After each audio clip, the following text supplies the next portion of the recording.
ராஜாதி ராஜ ராஜ பார்த்தாண்ட ராஜ கம்பீர ராஜ குலதிலக ராஜ பராக்கிரம ராஜ பிரதாப ராஜ பரிபால ஸ்ரீ ஸ்ரீ ஸ்ரீ மாமன்னர் 73ஆம் எலிகேசி பராக் பராக் பராக். சற்று பொறும். என்ன மன்னா, என்னவாயிற்று? வாழ்த்தொலியை கவனித்தீரா? ஏன் மன்னா, சரியாகத்தானே இருந்தது. என்ன கவனித்தீர் நீர்? வாழ்த்தொலியில் ராஜ குலோத்துங்குவை விட்டு விட்டார்களையா? மறந்ததற்கு தண்டனையாக இவர்களை எண்ணெய் கொப்பரையில் போட்டு வறுத்து எடுத்துவிடும். அச்சச்சோ, ஒரு வாழ்த்தொலியை கூட சரியாக சொல்ல தெரியவில்லையா? மன்னா, இன்று தமிழ் புத்தாண்டு, அதனால் மன்னர் மனது வைத்து இன்று அவர்களை மன்னித்து விட்டு விடலாமே. ஓ, இன்று தமிழ் புத்தாண்டு அல்லவா?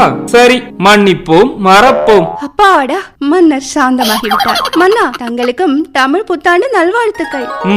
தமிழ் புத்தாண்டு நல்வாழ்த்துக்கள். மந்திரியாரே, பிறந்திருக்கும் இந்த புதிய வருடத்திற்கு என்ன பெயர்? குரோதி வருடம் மன்னா. இது 38வது வருடம் மன்னா. 38?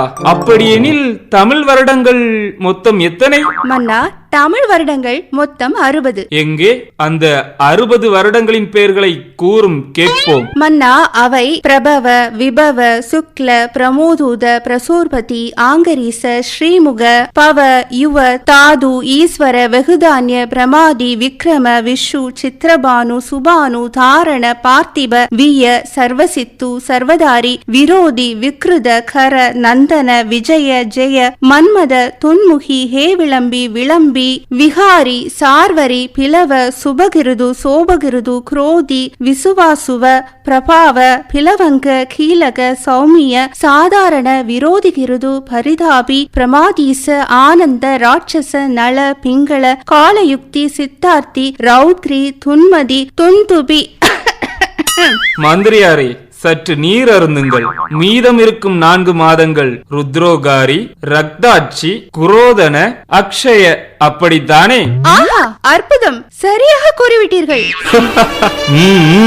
மன்னா, இந்த 60 தமிழ் வருடங்களின் பெயர்களும் சுழற்சி முறையில் 60 வருடங்களுக்கு ஒரு முறை வந்து கொண்டே இருக்குமா. சுவாமி மலையில் முருகப்பெருமானின் சன்னிதானத்திற்கு செல்லும் வழியில் உள்ள 60 படிக்கட்டுகளிலும் இந்த 60 தமிழ் வருடங்களின் பெயர்கள் எழுதப்பட்டிருப்பதை காணலாம். அப்படியா? ஒரு முறை நேராக சென்று பார்த்துவிட்டே வந்து விடலாம். அப்படியே செய்து விடுவோம் மன்னா. மன்னர் வேந்தே, எனக்கு ஒரு சிறு சந்தேகம். குருகுலத்திற்கு செல்லாமல் தாங்கள் கட்டடித்து விளையாடியதாகத்தான் வரலாறு நமக்கு தெரியும். குருகுலத்திற்கு ஒழுங்காக சென்றதாக வரலாறு இல்லையே மன்னா. ஆனால் தமிழ் வருடங்களின் கடைசி 4 பெயர்களை எப்படி மன்னா சரியாக கூறினீர்கள்? அது குருகுலத்தில் நீர் தேர்வு எழுதிய இருக்கை அருகில் அமர்ந்துதானே நானும் தேர்வு எழுதினேன். அப்போது உமது பேப்பரை பார்த்து காப்பி அடித்துதான் அந்த கடைசி 4 வருடங்களை மட்டும் எழுதினேன். அதனால் தான் அது மட்டும் நினைவில் இருக்கிறது. என்ன, அதுவும் காப்பியா? ஓஹோ, அதனால் தான் தேர்வில் மன்னர் பாஸ் ஆகி இருக்கிறார், இல்லையெனில் ஃபெயில் ஆகி இருப்பார். என்ன முணுமுணுப்பு? ஐயா, அது ஒன்றுமில்லை மன்னா. மன்னருக்கு என்ன ஒரு நினைவாற்றல் என்று